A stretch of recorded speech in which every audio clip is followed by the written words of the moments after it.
Selamat pagi Ibu Deni. Saya Bu Eni mau meminta waktunya sebentar nggih untuk tiang melakukan tugas di LK 1.2. Ini mengenai wawancara.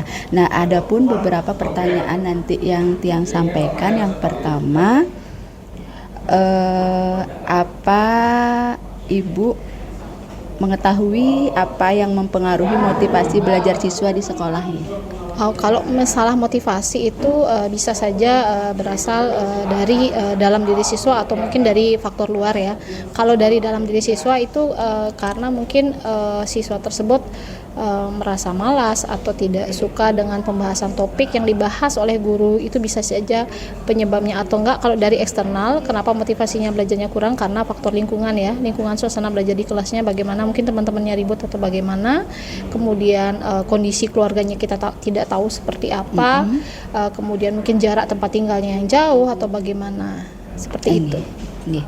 Terima kasih Bu Deni. Untuk yang kedua pertanyaannya Niki, bagaimana kondisi literasi siswa di sekolah? Kalau saya lihat itu keinginan siswa untuk mengunjungi perpustakaan, untuk mengunjungi pojok baca yang sudah ada di kelas masing-masing itu sangat kurang. Apakah minat baca siswa di sekolah Niki masih rendah ya? Kalau untuk minat baca sih karena sebenarnya kalau untuk perpustakaan kita sudah lengkap, apalagi sekarang kita mempunyai e-perpus, pojok baca yang dilengkapi dengan bahan bacaan yang dari berbagai bidang ilmu pengetahuan juga banyak. Kemudian ada pendopo, istilahnya kayak balai bengong untuk baca anak, itu banyak juga, tetapi sering tidak dimanfaatkan sesuai dengan fungsinya.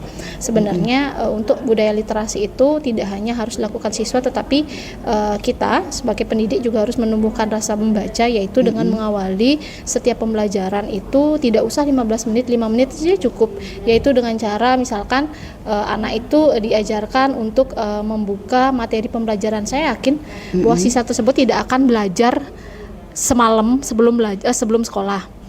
Jadi kita siasati yaitu dengan cara memberikan waktu 2 menit atau 3 menit menyimak pembelajaran lewat video YouTube lah, bahan bacaan ya, seperti itu. Jadi mereka terbiasa untuk tahu sebelum belajar pengetahuan. Baik Bu Deni, terima kasih untuk jawaban dari pertanyaan yang kedua. Nah, untuk yang ketiga, mengenai pembelajaran inovatif, apakah guru-guru sudah semua menggunakan pembelajaran inovatif nih? Kalau pembelajaran inovatif sebenarnya guru sebagian besar sih mungkin sudah, cuma tidak sintaks-sintaksnya itu yang nggak jelas. Dalam arti bukan tidak jelas, tetapi tidak secara mendalam.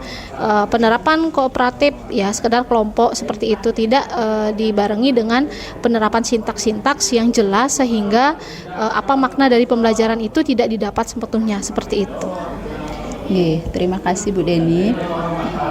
Selanjutnya Tiang mau menanyakan hubungan siswa dengan guru yang sering Tiang lihat kesehariannya itu, siswa biasanya cuek dengan guru lain kalau gurunya itu tidak mengajar di kelasnya, istilahnya tidak mengisi kelas tersebut.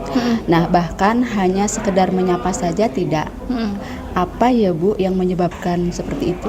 Banyak hal yang menyebabkan. Kenapa? Karena kita tahu sekarang anak-anak remaja itu kodrat zamannya udah berbeda. Dalam arti mereka itu tidak seperti dulu, seperti kita zaman sekolah dulu masih membudayakan senyum sapa salam. Di sekolah kita juga sempat menerapkan itu 3S, tetapi karena kondisi sekolah masih dalam tahap pembangunan yang menggunakan 2 shift, mungkin 3S itu yang perlu diterapkan kembali. Mungkin nanti setelah normalisasi jam pembelajaran itu bisa dilakukan kembali sehingga bisa membangun hubungan yang baik lagi antara siswa dan guru. Terima kasih Bu Deni. Dan ini pertanyaan yang terakhir, pentingkah ikut teknologi bagi pendidikan? Nah, bagaimana pemanfaatan teknologi di sekolah kita Bu? Apakah semua guru sudah menerapkan dengan maksimal teknologi dalam pembelajaran di kelas? Ya, untuk teknologi kita termasuk wilayah yang dalam arti sekolah yang fasilitasnya lengkap, dari LCD proyektor, internet, semuanya lengkap. Cuma dalam hal pemanfaatan fitur-fitur media pembelajaran itu yang kita masih kurang. Mungkin bisa nanti diadakan workshop atau pelatihan bagi guru-guru sehingga menambah fitur-fitur dalam pembelajaran yang disesuaikan dengan mata pembelajaran yang diajarkan atau diampu. Terima kasih ya Bu Deni atas waktunya.